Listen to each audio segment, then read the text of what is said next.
Bon, eh bien, on va conclure cette matinée avec une dernière intervention pour parler encore de business, puisque le mobile, c'est loin d'être virtuel. Donc, je vais appeler Vincent de Chiara avec moi sur scène.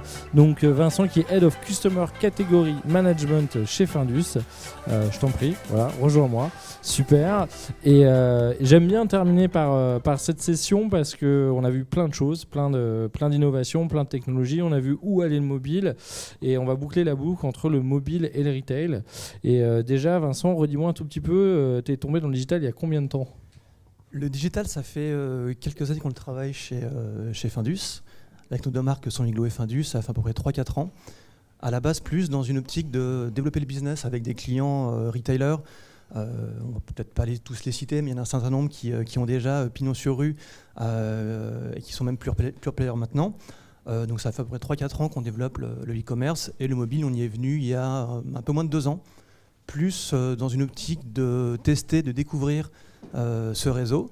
Et maintenant, c'est un vrai levier complémentaire de développement de business. Alors pour bien comprendre, du coup, toi qui t'en occupes aujourd'hui, c'est quelque chose que tu connaissais déjà, dont tu t'es emparé parce que c'est toujours aussi intéressant de se dire derrière ce sujet-là, finalement, en termes de compétences ou de savoir, on se dit toujours soit il faut être expert du truc, soit on peut l'apprendre en route. C'est vrai que moi j'ai plutôt une approche pragmatique et vraiment dédiée au développement du business via les clients.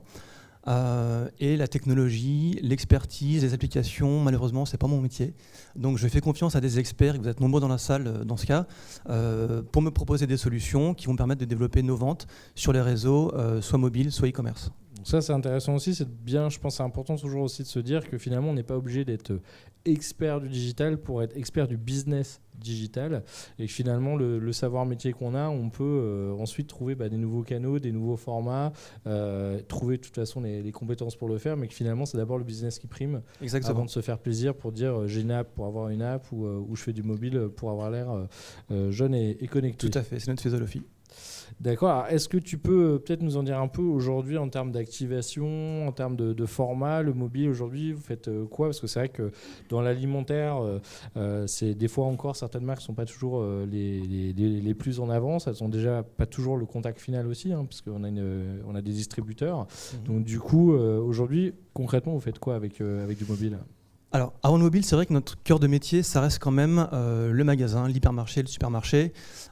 Et maintenant, depuis quelques années, comme on le disait à l'instant, le e-commerce via les sites marchands de nos retailers. Donc c'est là qu'on concentre beaucoup de nos ressources, de nos investissements, de notre temps.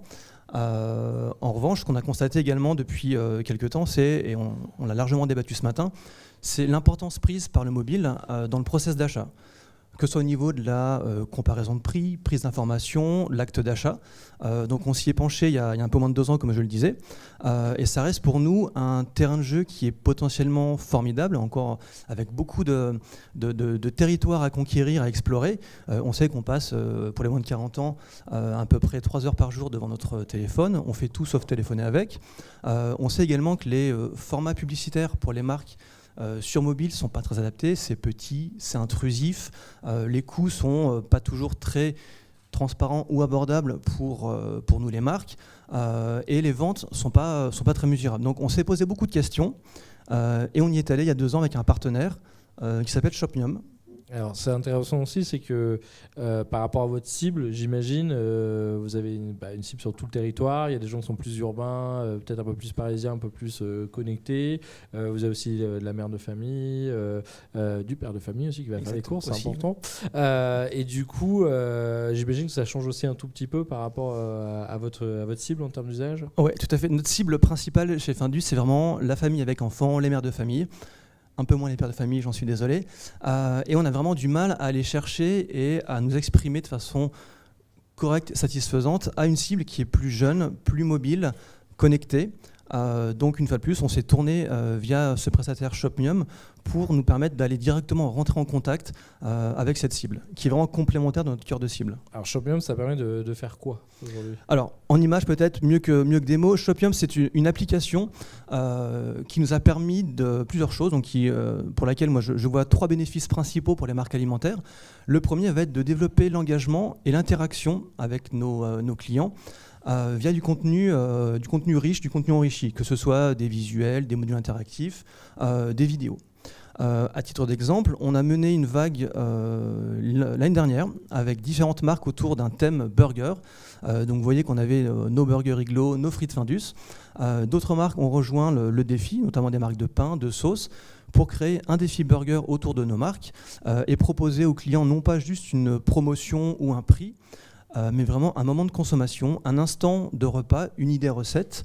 Et là, vous voyez qu'à l'écran, on ne parle pas du tout à ce stade de l'application de prix ou de promotion. Donc on rentre vraiment par un contenu qualitatif qui est la marque, le produit. On emmène le consommateur vers l'histoire, dans l'histoire qu'on veut lui raconter, dans l'occurrence un repas autour des burgers. Et ensuite, on va lui proposer une incentive, une réduction pour acheter les produits et vraiment clôturer et boucler la boucle. Donc finalement, voilà, au lieu de repartir, on va dire, du produit en mode ultra promo, c'est de se dire, je me remets dans les chaussures du client, je me remets dans son usage qui est faire un repas, dans lequel j'ai un morceau de la solution, d'autres annonceurs ou d'autres marques peuvent venir s'intégrer. Et du coup, je raconte une histoire, je crée un contenu qui a plus de sens, plus de pertinence pour cet utilisateur.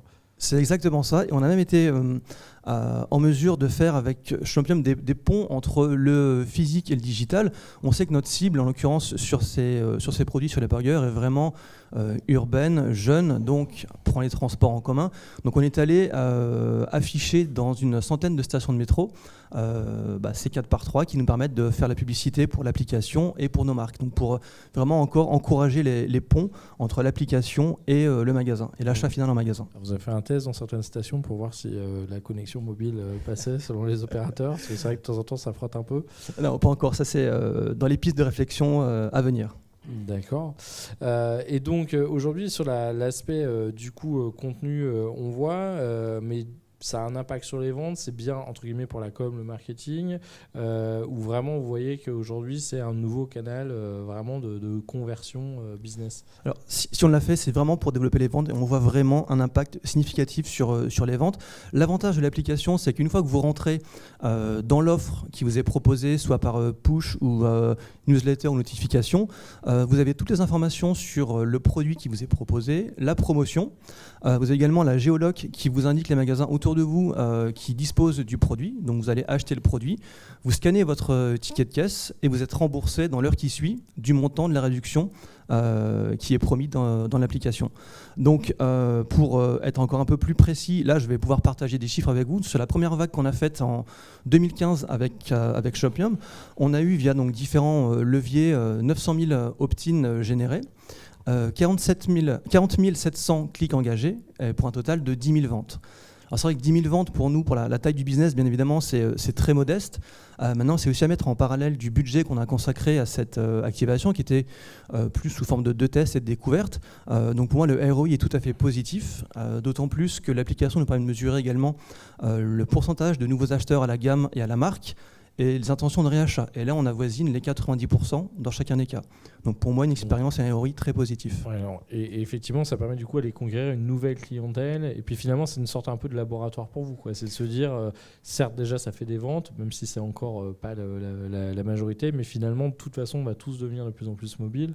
Donc apprendre aujourd'hui, maîtriser aujourd'hui, c'est quand même investir sur l'avenir. Exactement, et il y a un autre point qui est hyper intéressant de mon point de vue chez Shopium, c'est toute la collecte d'informations que l'application nous permet. Vous n'aviez pas en grande distribution ou peu finalement quoi, les retours de tickets magasins, les panels Alors ça reste dans la plupart des cas très factuel, très chiffré, très quanti, très cher, très long. Et assez peu qualitatif. Donc on en dispose par des panélistes. Maintenant, c'est vrai que sur une thématique très ciblée dans le temps, très précise en termes d'offres produits, Champion nous donne vraiment la possibilité, 2 semaines après la fin de la vague de promotion, de collecter toutes sortes d'informations sur nos shoppers, sur nos consos, des données socio-démographiques, des données de préférence, de consommation, et qui vont parfois à l'encontre de nos idées préconçues au moment où on voulait lancer le produit. Et donc qui nous permettent de challenger le marketing et d'aller un peu plus loin dans les plans de développement. Alors ça, c'est ce que vous faites déjà aujourd'hui, ce qui est déjà pas mal. Du coup, il y a quoi dans les cartons pour la suite ? C'est vous allez plus loin Oui, on a maintenant dépassé le stade du test et de la découverte sur le mobile couponing. Et je vois deux axes pour les mois et les années à venir. Le premier, ça va vraiment être de limiter les frictions qu'on a malgré tout dans l'application en passant d'un d'une réduction différée, même si ça prend qu'une heure, à une réduction immédiate en magasin où l'utilisateur aurait juste à présenter son téléphone devant une scanette en magasin pour bénéficier de la réduction. On arrive presque au télépathie couponing, quoi. Exactement. Donc il y a des tests en cours sur le sujet. On n'y est pas encore pour des raisons d'équipement et d'investissement, mais on y vient. Et le deuxième qui nous concerne vraiment nous de plein fouet, c'est l'intégration de toutes nos vagues de couponing, que ce soit en magasin, sur le digital, sur les sites de nos clients, au sein d'une seule et même plateforme, ce qui nous permettrait vraiment de générer de l'efficacité et des synergies sur le couponing. Donc la vraie omnicanalité, on va dire, sur le couponing. Exactement. Alors juste pour terminer, est-ce que tu aurais un conseil par rapport à tout ce chemin que vous avez fait, tout ce parcours? Finalement, c'est un truc que tu as retenu, que tu aimerais bien partager avec toutes les marques qui sont ici, qui voudraient aller un peu plus sur le mobile?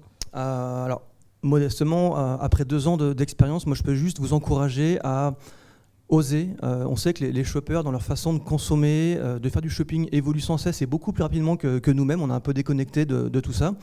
Donc oser faire confiance aux experts qui maîtrisent la technologie, tester des nouvelles applications, des nouveaux canaux de distribution, des nouvelles façons de faire de la promotion et du couponing, et surtout persévérer. Nous, on a mis un petit peu de temps à trouver le bon partenaire.